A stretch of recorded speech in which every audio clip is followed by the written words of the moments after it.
অতি দ্রুত এই আগ্রাসন বন্ধ করুক, না হলে বাংলাদেশের জনগণ সে গাজওয়াতুল হিন্দের ডাক দিবে ভারতকে।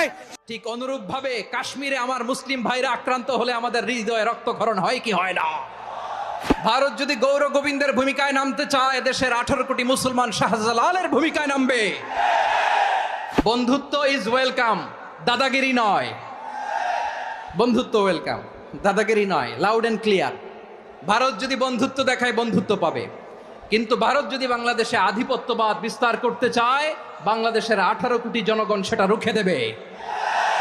প্রতিবেশী দেশকে বলবো, আপনারা নিজের চরকায় তেল দেন, আপনারাও শান্তিতে থাকেন, আমাদেরকেও শান্তিতে থাকতে দেন। মাদ্রাসারা দিয়ে উঠছে, আমরা এর সুষ্ঠু বিচার চাই।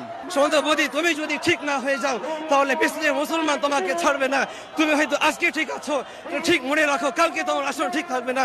এই জন্য বলি, সময় থাকতে তোমার আসন তুমি ঠিক করে নাও। আজ ভারতে হামলা হচ্ছে, আমরা এটা আশঙ্কা করছি, সামনে আমাদের বাংলাদেশে হামলা হবে, তখন